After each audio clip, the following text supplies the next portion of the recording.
siyang mamimiss. Let's go, Mom! Experience TFC Video on Demand. Watch the shows you want, when you want.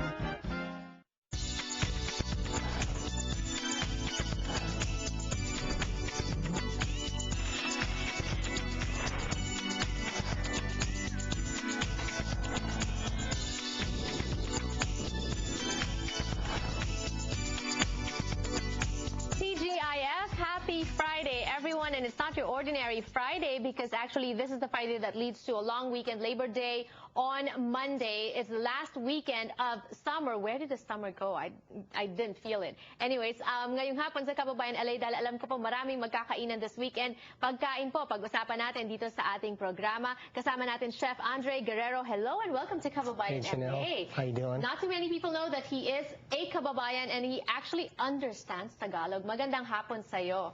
Pag-usapan natin to. Chef, you know, you've had several restaurants. In fact, now you're running and you own Oinkster, the one on Eagle Rock Boulevard. Bakit Oinkster? Oinkster, God, you know, I've been cooking for about 30 years in Los Angeles. I've done everything from, you know, fine dining to casual bistro, Italian, I mean, even Mexican food.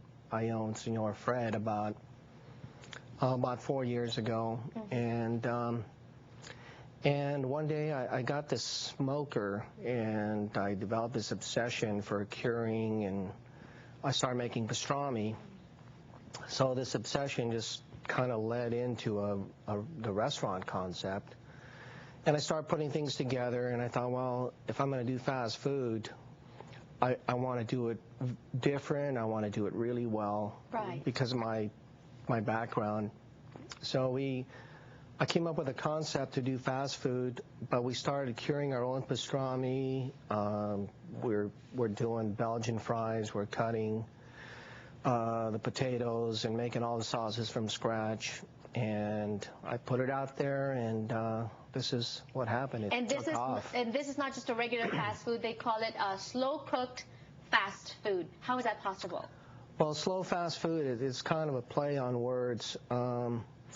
The slow part is kind of referencing the curing the slow food movement. Okay. You know, getting back to eating real food, and so the idea, you know, like starting with the pastrami, for example, it was about getting back to making something that's real. You know, how the meat's cured, and you know, we rub the pepper, hand rub it, and then we smoke it. Okay, so no, that's not Filipino food, but I know that you've had experiences doing Filipino food as well, and this is a question that we always ask on the show.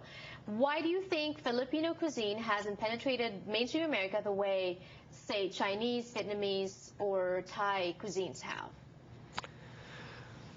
I think the biggest part of it is, you know, the Filipino food is so diverse, and, you know, you've got a lot of Spanish influence and the Malaysian influence, Chinese, and people tend to focus on some of the more exotic dishes, and I think it's not very user-friendly to a lot of Westerners, where if you look at Korean food, for example, most people have embraced the idea of Korean barbecue. Right. But if you look at all the other Korean dishes, it's pretty exotic. But there's been a focus mostly, I think, on the barbecue part of that cuisine. Right. And Thai food, it's very easy. But I think if you look deeper in most of these cultures, you'll see that it's very, you know, very diverse. Right. And people are really only looking at like a distinctly Chinese food or distinctly Thai food, which is what you're saying Filipino, because we're in a way a fusion of like Chinese and something else. It's not that distinct. Is that what you're saying? No, I guess what I'm trying to say, you know, like a lot of the Filipino food is people tend to focus on some of the more exotic dishes like balut or kare-kare with a tripe and peanut butter. Right. Which brings me to my next question. Every time you ask a non-Filipino about Filipino, almost always they say, what do you know about Filipino? Almost always they say, pancit, lumpia, adobo, and that. And that's what you're highlighting come September 9th at the Taste of FPAC, right? Can you tell us about the event? Well, the event, we're kicking it off at the Oyster. We're doing it with the Manila machine. And they're doing some of the dishes that they serve on their truck. And I'm really getting back to my Filipino background with what I'm doing. We're going to be outside in the parking lot. We're setting up an area. And I'm going to be preparing some Filipino food. Wow. And because of the name Oyster, you know, there's a reference to pork. Yeah. So I'm doing an all-pork menu. Wow, And what are some of the dishes that we can try out? If we go, we are flashing the details on the screen. It's not a free event. There's a minimal fee if you want to go, and that's on September 9th. What are some of the dishes that you're going to be preparing? Well, I'm going to make inihaw ng baboy with kurabota pork, and I'm making Bicol Express, which is very spicy. I'm going to make it very spicy. It's pork. It has coconut milk, chilies, and a little bagoong. Sounds yummy. Those are the details on the screen. We were flashing them earlier, and we are going to look forward to that September 9th, and that's just the kickoff to the FPAC Festival that's going to happen that weekend. That's September 10th and September 11th.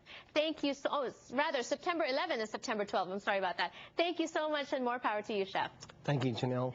Magbabalik pa po ang Kababayan LA. Don't go away.